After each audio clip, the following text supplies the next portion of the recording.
Ow! I don't know if it's gonna fit. Hey guys, Hey, welcome back to the Talk of the Shop, episode 3. Today we're gonna talk about things that we do, tips and tricks that we do in our marriage to keep the spark alive. We have 10 tips and tricks that we're pretty good at doing in our marriage, almost daily, weekly. So let's go. Let's get right to it, babe. All right, guys. So the first thing that we want to talk to you guys about is how to prioritize your time and make your spouse your very top priority. I feel like a lot of times, especially for us, like with 4 kids, we get to the point where we're really busy all the time. Like it's always going to work and always going to, school stuff. They got games, practices, boxing. It's all kinds of stuff that's happening all at once. So it gets really easy to push everything to the side as far as your spouse, and they feel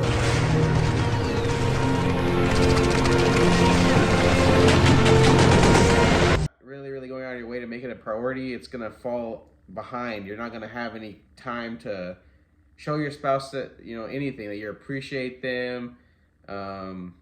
Just spend some quality time together. If you don't make that time, you don't carve time out of your day, it's gonna push past everything else. Yeah, you get into that really bad roommate stage, and you get to where you just feel like almost like they're like a blur. Like you're going throughout your day and they're just in the room with you. Like it's like having like a ghost in your house. You're just like around in your house.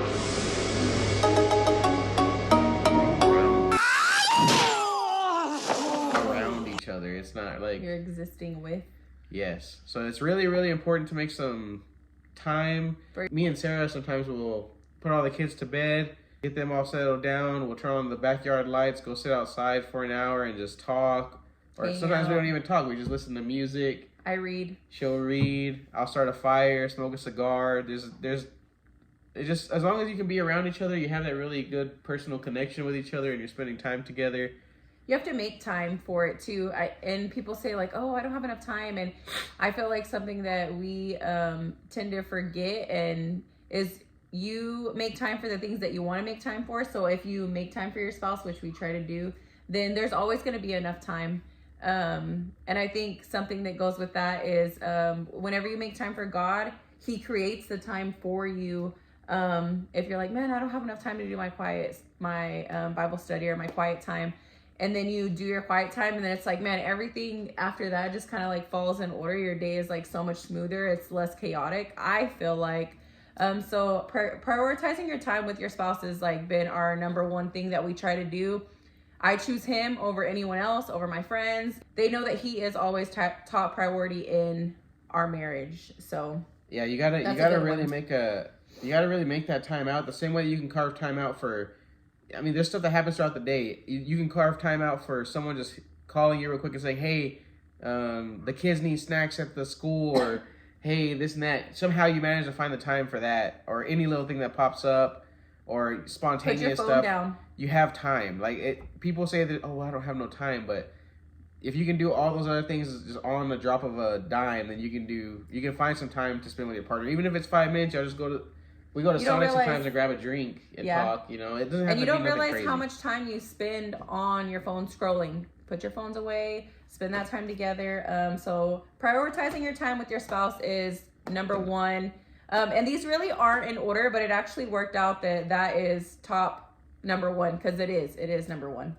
And then number 2 is trying new activities or going on sporadic dates, different dates. Instead of just going to eat, go and do something. We went axe throwing before. That was super fun. Yeah, that was fun. We like to go to the movies some, but I feel like just going and leaving the kids at home, just you and your spouse, going on a date, making it a priority. It's so important because you get to rekindle that flame. You get to it goes back to prioritizing that time. You get to have that time with your spouse and on dates that you usually wouldn't do.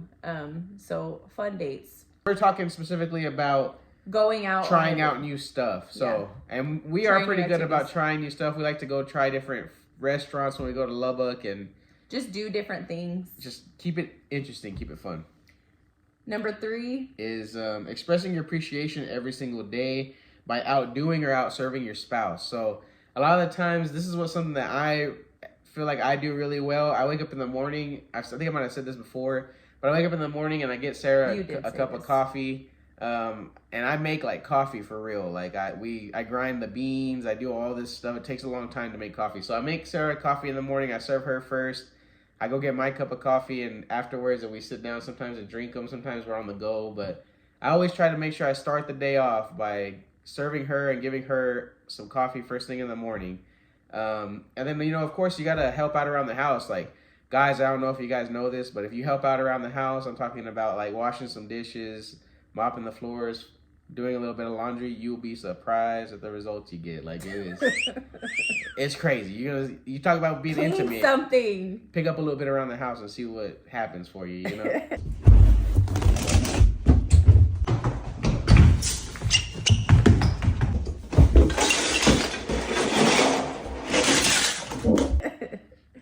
And so that brings us to maintaining your physical intimacy. It's so important to have physical intimacy, and it doesn't have to be just sex. Holding hands, kissing, making out. I mean, whenever you're married, literally nothing is off limits. Really, whatever your spouse is okay with. But maintaining your physical intimacy is going to literally help all your problems. Yeah, guys. Like, I feel like as men, we don't really think about like the holding hands and like the. Which I do. I'm pretty good about that. But I'm talking about most like men want to get just straight in general. to it. Yeah, like we're very like flip of a switch, and they always say like a woman's like a slow cooker. Like you gotta like rub her and like hold her hand and kiss her a little bit. Do all slow down, baby, to get it there. But one thing I did want to say is you have to really have. God made marriage to have physical intimacy. You have to be able to have physical intimacy, especially along the lines of sex. Right. For some reason in like the Christian faith, it became like a thing. This was a while back. Now I feel like it's a little more relaxed, but before it was like sex was really bad. Like missionary only. Yeah, you don't really talk about having sex, and like sex it's is taboo. like keep that out of there. But God created sex. Like that was one of the main things that He made for marriage. That's why He put a woman and a man together. Sex, by having sex and having a good sex life and maintaining your physical intimacy, you're actually honoring the covenant that God made and the design of what He had for your marriage and what He pictured a marriage to be. So you got to maintain that really good physical intimacy and have sex and treat her right. Number 5 is praying and growing spiritually as a couple. Which this is top priority too. Praying together and just growing your faith spiritually. It really just helps set the tone. We said this, I think, in the last video. You start respecting each other more. You just start seeing things in a different, with different shades on, I guess, if you will. You just see things differently whenever you pray together and you just try to grow your faith spiritually with one another. I feel like it really gives you like a really good goal. Like if y'all are both on the same page as far as praying, like it sets a really good goal and you have something to navigate towards. It kind of like gives you like you could both get to kind of hone in on something and you're both doing it at the same time, And no matter the decision, you know that it's what you've been praying about, and whether it works or it doesn't, you know that it's the way that it was supposed to be. So that's something that's super important. I feel like just even if you're watching this and you're not married, praying is so powerful. We don't realize how powerful prayer is a lot of I think times. I might have said this in episode 1, but one thing that my dad always told me was you have to really pray for your wife. So if you're not married, wife or husband or future wife, future husband, make sure that you're praying for your spouse and make sure that you get it really, really specific. Exactly what you want, like down to every little detail. Nothing is too small. Pray for them, everything. Or place your order, and I promise you'll get exactly what you want. And you better be pretty specific because you're gonna get exactly what you want. Whatever you leave out, it's coming for you too. All right. Scheduling date nights and getaways. This is something that kind of goes with the dating aspect. But so I didn't check my notes, but somebody told us that you're supposed to have like 3 dates a week. Yep, that's me. You're probably wondering how I ended up in this situation. Look what I found in my pocket! Look! A year's salary right here. What I call them? Fun coupons. See that? A fun coupon. Come on the sloop, John B. Grant. You're supposed to No. go out. It was actually not a It's week. one date a week and then one getaway a month. Yeah, a weekend getaway a month. I Yeah, don't one know weekend getaway a how month. you do That's that. kind of crazy We to don't do that. We don't do that. We actually do plan though a really good trip once a year, and we go take a trip somewhere. Just me and Sarah. We'll go down from like a Thursday and we'll stay till a Sunday. We get a good long weekend in and just enjoy each Reconnect. other. And it's that you'll be surprised at what having a trip like that can do for your marriage. You come back feeling like great. Like I actually just talked to a girl at the barbershop. She said her and her husband haven't gone on a trip since their honeymoon, since they were married. And to me, that's like mind blowing because you need that reconnection. You have to. And it's so crazy because I remember our last trip that we took, we were so like, just sick of not really sick of each other, but kind of sick of each other, not sick of the kids, but you get what I'm saying. Sick of the kids. We were sick of everything. We just kept saying like, and we were I so can't wait till busy. October. It was so like just hustle and bustle all day long. You're just doing the most all the time, you know. And we were able to get away, and we were at kind of ends with each other. Like man, like we everything was just like ugh. And we got to go, and we went in October to Colorado. And we experienced Colorado, and it was like the moment that we got to my cousin's house in Santa Fe. Waking up the next day was just like a relief. You wake up, you only get yourself ready, you only get your spouse ready. You don't have to put anybody in the car. Like it's just so important, and it's so needed to have more than just a date night. It's important to have a weekend. Thankfully, we have great parents that always help us, even whenever it's not weekend trips. We have great parents and family that helps us because, like they say, it does take a village. And we're so grateful for that. So if you have that family that's willing to keep your kids for you, or, you know, for more than just a date night, take advantage of that and do it because it's so important for your marriage. Because if mom and dad are not happy, the home's not going to be happy. The kids are not going to be happy. Everything starts with your relationship in your home, and you have to be examples for our kids. I promise it's okay if you cut your snuggles like a little bit shorter so you can spend more time with your husband if that's what it takes. You know, like it's gonna be okay. The kids are gonna be okay. They're not lacking. They're loved. They're taken care of. They know that. It's so important for them to see mom and dad loving each other. I think about a kid is this: a kid will take an inch and make it a mile every single time. Like a kid will take an inch and make it a mile and not even care that they're doing it. There's no filters in the kid. There's none of that. So like right. You give a kid this much, they're gonna make it this much. And another thing that we love to do is show affection in front of our kids. And they think it's disgusting, but we love to do it. He's always... It's actually hilarious because I'm super like touch is my like love language, you know. So I'm super like all over Sarah all the time. And one time our son was saying that we're like high school kids.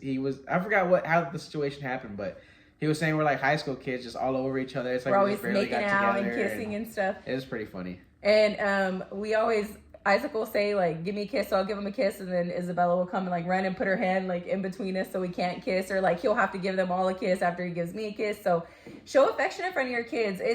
You're literally really showing them. Yeah. If you want them to have a happy marriage, show them what a happy marriage looks like. That's great. Number 7 is communicating honestly and openly about needs and desires. This one is kind of, we do it all the time, and it's like constant. I think we actually talked about this on episode 1 a lot. A lot of it was about communication, but communication is super big. I think almost every episode you're probably gonna hear about us is gonna have something about communication in it, because it's like it's what we do. It's every single day. Like it's something you have to do every single day. You got to communicate, like we said before, it's got to be more than just like hey, how was your day? The weather was nice outside today. You got to like sit down and really talk about stuff.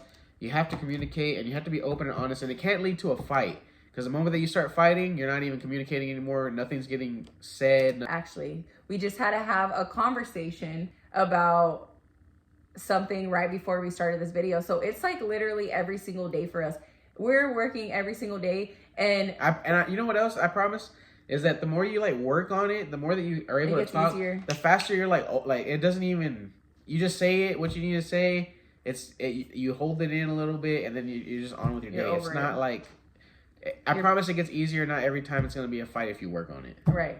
As long as you're talking about it every day. Our counselors in our small groups at church, They say the same thing. Like, you have to work at your marriage every single day. Even if you're mad at that person, you still have to work on it every single day. And you have to know, like, okay, is it worth being mad about for this long? Do we just need to get over it? They actually say that they even have a safe word that says, like, they say their safe word, and then that means, like, okay, even if you're mad at me, like, I need a hug. It doesn't matter how mad we are at each other. You say that safe word, like, we got to come together and we have to come in agreement, and we got to show physical love with hugging or touching in that moment, in that argument, in the midst of the anger. And that's something that I kind of have, like, held on to from one of the talks that they gave us a few weeks ago. So that's a good tip too. We really don't have a safe word, but sometimes he'll, like, come up to me and just hug me even though I'm so mad at him, and then you just kind of, like, melt, you know? You just kind of let it happen. I have that effect a lot of the times. Shut up. Number 8 is nothing is off limits in the bedroom as long as you both are agreeing on it. All right, like within reason. Yeah, within reason. You can't be bringing other people in and doing crazy stuff like that. That's not biblical. And we are hearing this from Dave and Ashley Willis from we talk about their them every podcast. episode We too. love them. You guys gotta watch watch their them all the episode. time. You gotta watch their podcast. Their podcast is awesome. But as long as you're okay with it, biblically, it's not sinning if you're not bringing other people into your marriage, you know, and other things that I feel like we really don't even need to touch on. Don't be watching no porn and get, like, that's anything that's, so, like, if you look at the Bible, it'll actually give you guidelines on this. It's kind of like open-ended, so you don't really get, like, a lot of guidelines, but, you know, you don't want to be lusting after anybody else and doing anything like that. But as far as you and your wife, God made you to be able to explore each other and do all the things that you want to do with each other. As long as y'all both agree and you're not hurting one another. Yeah, you're not getting hurt by it or anything like that. Nothing's off limits. Yeah, have some fun. Do what you want to do.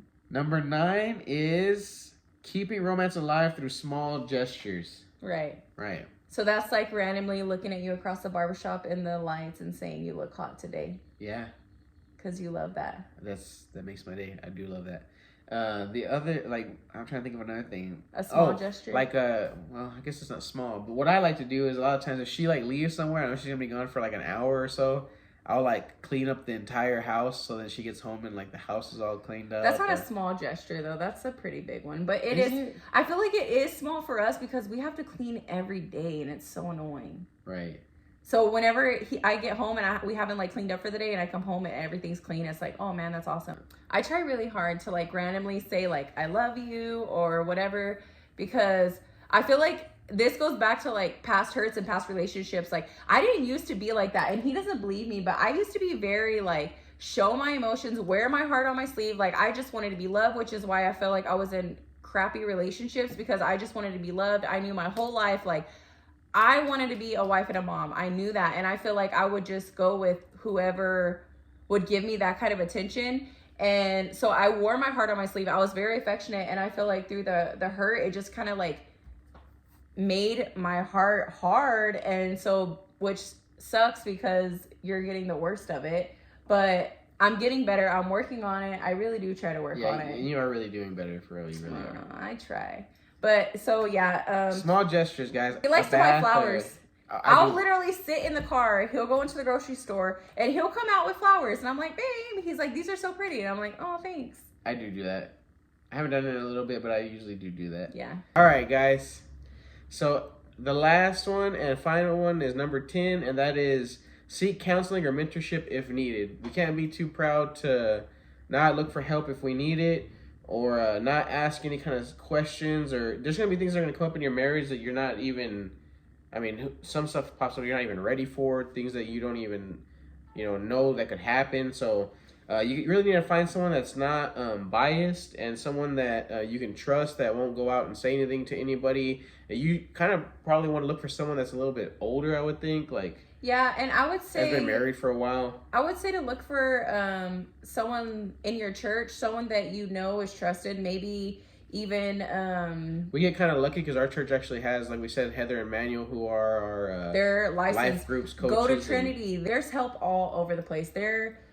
Look for it and you'll find it. And we think seeking counseling and mentorship is good for everybody's marriage. Not everyone's relationship is like ours, and that's why we say we're just here to tell y'all things that we do that have helped. And we're not here to say, like, hey, you need to do this, this, and this. But finding a mentor, finding a counselor if you're needing, if y'all can't get through a conversation without fighting and screaming and yelling at each other, I would say it's time to find a counselor. If there's that trust that's broken, or every time your spouse speaks you think that they're lying, go see a counselor. It helps, guys. And man, it doesn't mean that you're less of a man if you take marriage counseling. It means that you're putting your marriage your first priority, because that's what should be most important to us here, you know. And that's just something that it should be non-negotiable, honestly. So don't ever be afraid to ask for help, seek counseling. Isaac and I are not experts, but we have people that have came in the barbershop that have like talked to us about things, and we are pretty good. We do talk about it amongst ourselves, but we never will speak about it outside of anyone telling us. But we are always here to listen to you guys, especially men that come in the barbershop that are comfortable with Isaac. But I would suggest finding a mentor. I know Heather and Manuel, they offer counseling through Trinity. I don't know the steps that you have to take for that. But so there are licensed counselors here in town. I hope they don't mind us saying that. I think that that's what it's there for. So yeah, those are our 10 tips and tricks that we do in our marriage for keeping the spark alive, for having a healthy marriage. We hope that you guys can utilize these, put them to use, listen. But yeah, it's super important, guys. It's super important to just put your spouse number one every single day, above your friends, above your job, above your kids. Literally, they need to be number one aside from God. That should be most important. And I promise, if you guys start dating each other again, people are gonna notice. People are gonna notice, like, man, they look super happy. I want that. People are gonna crave y'all's relationship. And you need to be an example. We as Christians, we're supposed to lead by example. We're supposed to be examples. And I feel like that's kind of why we decided to do this podcast, because it literally says like, hey, if you know, you need to share. And so that's kind of like what we're doing. So, all right. All right, guys. It was really fun. We hope you enjoy these tips. I guess we'll see you on the next one. Bye. Pantyhose challenge. We have been wanting to literally do that. Ow! I don't know if it's gonna fit. Wait. It crunched my eye. Wait.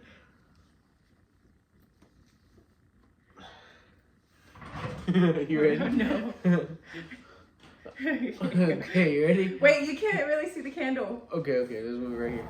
Okay. All right, you ready? Wait, scoot back. Wait, but how am I gonna blow it from scooting Well, back? blow it hard. You ready? Go.